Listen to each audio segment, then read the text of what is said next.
Welcome back to the channel. If this is you and you have the pencil and you're drawing in chords when you should be really getting creative, stay tuned because this video is for you. I really want the best for me.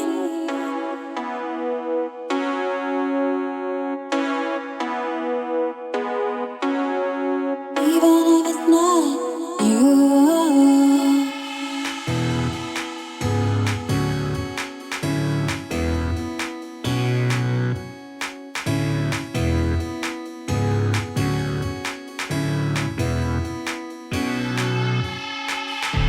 I really want the best for you.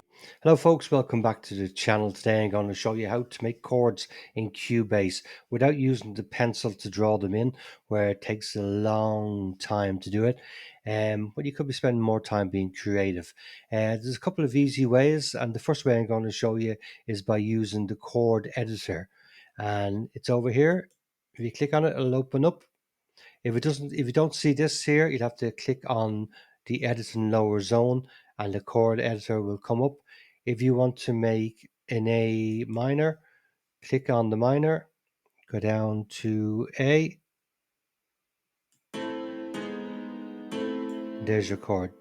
If you want to do a D, go to major, we go to D, there's D major. If you want to go to a sus2, you just change it to sus2. You want to go back to major, change to major. Want to change to minor, change it to minor. Also, what you can do is if you want to change the voicing, up and down. I'm going to go back to this one. I'm going to change the voicing. We want to change this one to a minor. There it is, to a minor. And that's how easy it is to make chords in Cubase. Second way I'm going to show you how to make chords in Cubase is by using the chord track. And this is very simple to do. Go over to do this zone here, right click on the mouse and go down to arrange chord track, and your chord track will appear. If I move it up and make it slightly bigger so we can see it. Okay, grab your pencil, and in this zone we're just going to add in the chord. Just click where you want the chords. Very simple. To pick a chord to go into the box, you just click on the box, double click on it, and this editor window will appear, and you can add in a C, C7. Go on to the next one, double click, we make this a D, 7. Click on the next one, we make it an A, make it an A7. This one, we make it a G7.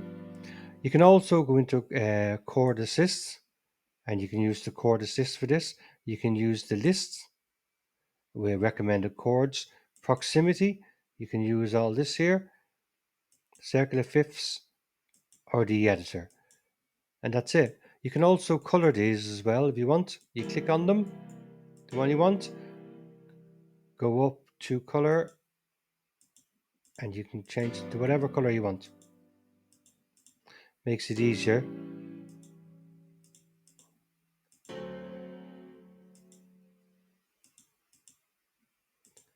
There you go. There's your chords. If you want to use the chords, like if I want to move them down here, I have a keyboard with pads on it. If I highlight them all and just drag and drop them all down, and there it is. There. If I play, it should play.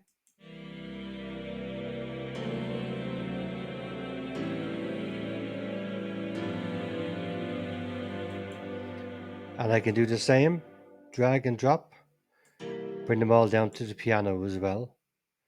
If I turn off that, play the piano.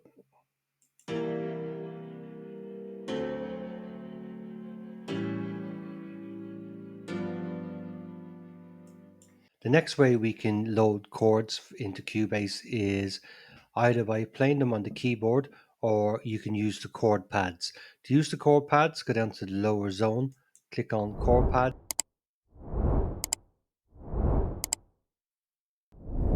to load them up, we just click on here, load chord pads. At the moment they're on empty, so we go down and we'll just pick scale of G, and then we'll close this. Now if I press it,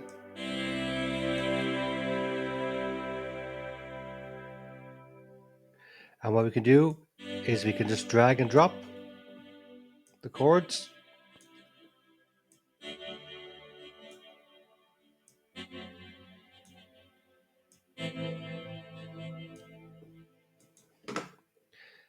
Now we play it back. I have a drum beat here.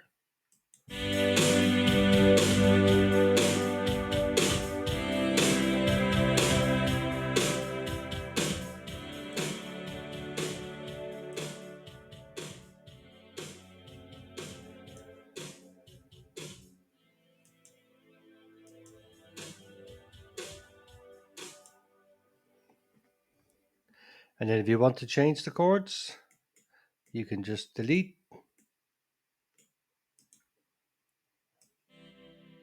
change them, move them around. In the lower zone, you can click on here. You can change the layout and you can change the pads to a grid. You can make them as big as small as you want. You play around them. I prefer having it up here.